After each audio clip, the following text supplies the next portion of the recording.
Сәлем, барлықтарыңа қалайсыңдар? Бүгін құрт тәріздесінің қабынуы туралы сөйлесетін боламыз.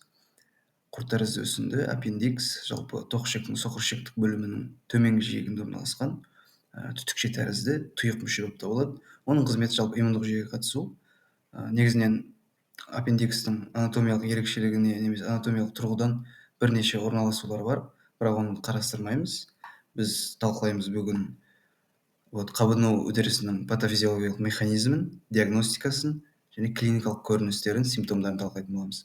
Негізінен үш негізгі жол бойынша немесе үш негізгі фактордың әсер етуі бойынша қабыну үдерісі жүреді. Біріншісі ол нәжіктік тас, екіншісі лимфа түйіндерінің гиперплазиясы, үшінші новообразование немесе жаңа түзілістердің әсерінен дамитын қабыну үдерісі.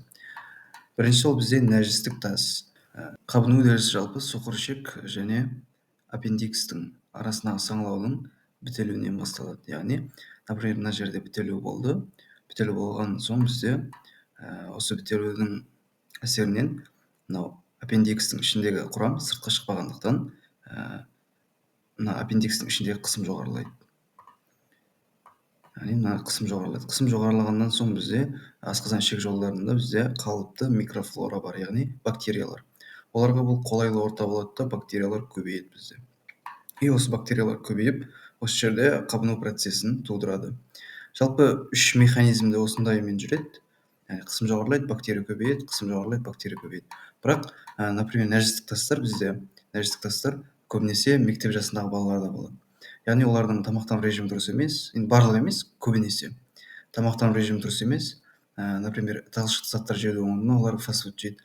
Фастфуд жегеннен соң ішектің перистальтикасы төмендейді.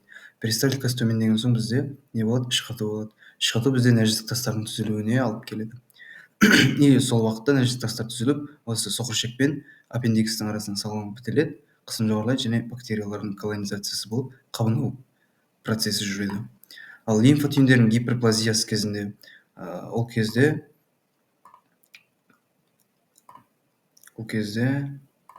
қазір, например, мына жерде бір лимфа түйіні сызайық.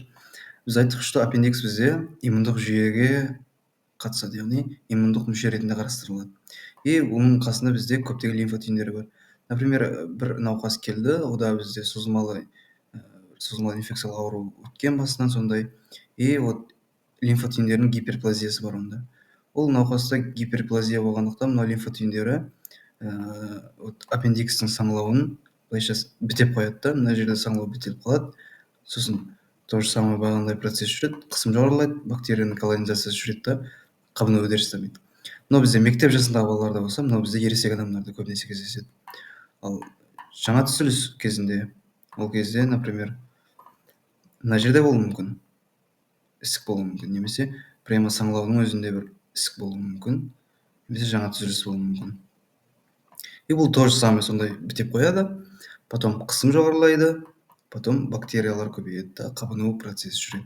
Құрт тәріздесінің қабынуында осы үш негізгі механизм маңызды болып табылады деп айтамыз. Аппендицит кезінде ең жиі кездесетін және ең көп кездесетін ауырсынудың түрі ол біз эпигастр аймағынан басталып, оң жақ мықан аймағына қарай берілетін ауырсыну.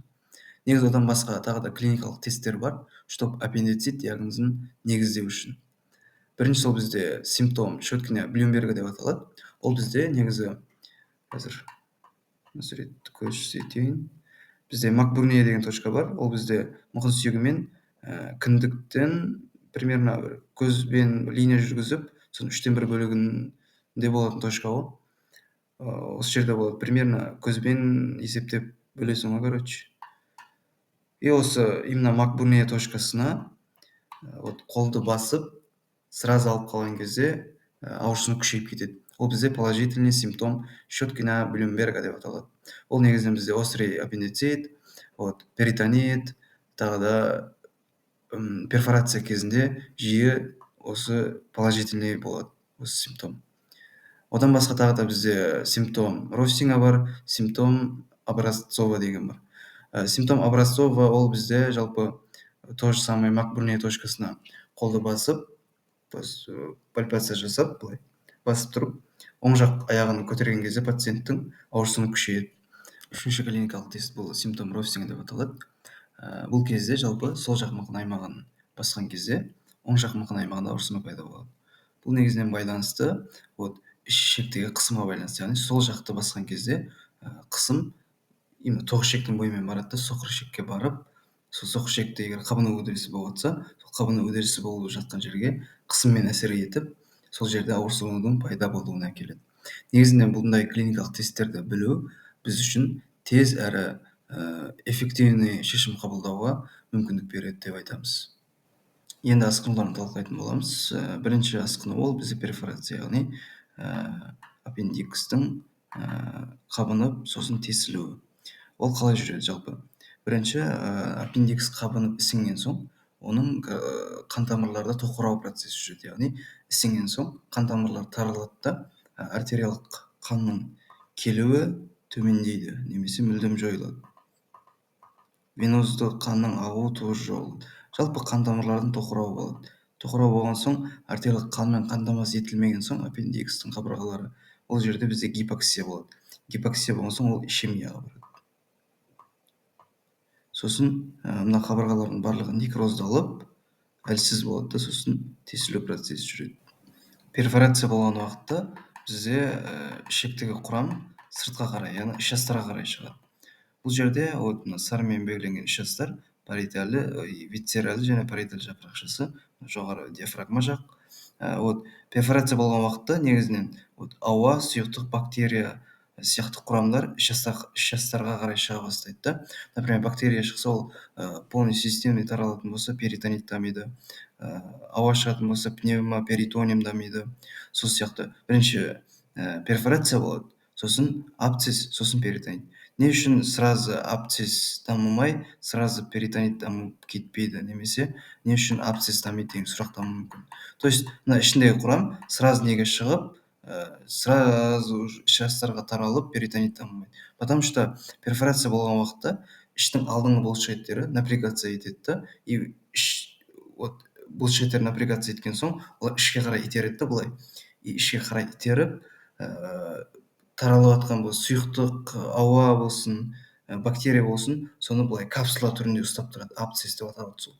Былай капсула түрінде қоршап, даже таралмауын компенсаторно көмектесіп, чтоб перитонитке бармауын алдын алып тұрады. Организм өзін қорғап.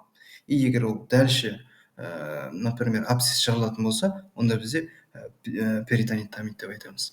И клиникалық көрінісінде то же самое. Пациенттерде қатты былай ішін напрягация етіп алады да, іштің алдыңғы бұлшықеттері барлығы қатайып тұрады, немесе жиырылып тұрады деп айтамыз. Егер абсцесс жарылатын болса, онда бізде дальше перитонит дамиды. Перитонит дамыған соң, егер бактерия қанға түсетін болса, онда сепсис дамиды да, ол бізде летальный исходқа дейін апаруы мүмкін деп айтамыз. Сонымен аппендицит кезінде клиникалық белгілерді бір қайталап жіберейік. Эпигастрия аумағынан бастап мықын аймағына берілетін ауырсыну біріншісі. Екінші ол бізде клиникалық белгісі ол температураның болуы, жүректің айнуы, жалпы интоксикациялық белгілер, кейде құсуға дейін барады, тәбеттің жоғалуы. Сосын егер острый аппендицит болса, онда оң жақ мықын аймағындағы бұлшықеттердің напрягация етуі, егер перитонит болатын болса, онда іштің алдыңғы бұлшықеттердің барлығының напрягация етуі болады. Тағы да бізде щетка Блемберга, Россинга және образцованың симптомдарының положительный болуы бізде аппендицитті негіздейтін клиникалық белгілер болып табылады. Диагностикасына келетін болсақ, бірінші біз не істейміз? Біз рентген түсіреміз, яғни обзорный рентгенограмма брюшной полости. Түсірген уақытта біз не көре аламыз? Біз пневмоперитониум көре аламыз. Бағана айттым, что перфорация уақытында егер ауа шығатын болса, іш қуысына пневмоперитониум дамиды деп. И рентген түсірген кезде біз осыны көре аламыз. Егер, например, пациентте пневмоперитониум болатын болса, рентген түсірдің и көріп тұрсың пневмоперитониум и гемодинамикалық бұзылысы болса, то есть, например, қан қысымы төмен, бір қалыпты емес жағдай. Егер сондай болатын болса, и плюс лейкоцитоз болатын болса, егер бағана іш бұлшықеттерін пальпациялайтын болса, қатты болатын болса, напрягация етіп тұратын болса, сосын симптом щеткина Блюмбергін жасасаң, қолды басып, пальпациялап, сразу көтеріп қалған кезде ауырсыну күшейетін болса, онда, скорее всего, бұл пациентте уже перитонит немесе перфорация уже дамып кеткен. Сол үшін оны сразу операционныйға апарып, лапаротомия жасау керек и интраоперационный диагностика жүргізу керек. Егер пневмоперитоний болмаса, рентгенде гемодинамикалық тұрақты болса пациент, гемодинамикалық бұзылыс болмаса, онда уже сенде уақыт бар дальше обследование жүргізуге. То есть сен не істейсің? Егер ол жас бала болмаса, егер ол жүкті әйел болмаса, онда саған КТ түсіруге болады. Егер КТ негізі опасный, да, потому что онда лучевое облучение көп алып қояды пациенттер. Сол үшін обычно УЗИ түсіреді. УЗИде не көре аласың? УЗИде көреміз біз, например, көреміз диаметр үлкейген, ішінде гиперэхогенный түтік тәрізді болып тұр, и қасындағы ткандарда кішкене өзгеріс бар. Бұл қабынуды білдіреді. Мынада бізде поперечный размері негізі 6-8 болады, бұл жерде 12-03 мм болған. То есть поперечный размер үлкейген. Ал мына суретте біз көреміз то же самое. Бұл жерде бірақ гиперэхогенный фекалия ма, таспа бірдеңе бұл, скорее всего. Жалпы обструкцияны көрсетіп тұр мына жерде. Ал мына жерде гиперемия, яғни айқын васкуляризация. То есть қан ағымының күшті болуы. Бұл негізі острый аппендицитке тән. То есть когда острый жедел аппендицит болады, ол уақытта, чтобы лейкоциттер көп келу үшін қабыну аймағына, бізде қан ағымы күшті болады да. И бұл қан ағымы күшті болып тұр мына жерде. Скорее всего, бұл бізде острый аппендицит. Егер КТ-да алынған сурет четко, то есть нақты көрінеді, не бар екен. Например, мына жерде перфорация, мына жерде ұзындығы үлкейген, диаметр үлкейген, мына жерде абсцесс па, бірдеңе бар. Точно көре аласың да, мынада не болып жатқанын ше. И когда егер пациент салмағы өте ауыр болатын болса, ауыр болғанда ше, семіз болатын болса, то есть УЗИмен толық керекті ақпарат ала алмайтын жағдай болса, онда КТ түсіресің. КТ-да бірақ бәрі четко болады. Тут четко көрініп тұрады. То есть не бар, не жоқ, не болып жатыр, қалай болып жатыр, бәрі анық көрінеді. Құрметті достар, менің дайындаған материалым осы. Егер ұнаған болса, лүпілді қызартып, пікір қалдырып, тіркеліп қойыңыздар. Ақылмет симптомдардың сырын бірге ашамыз.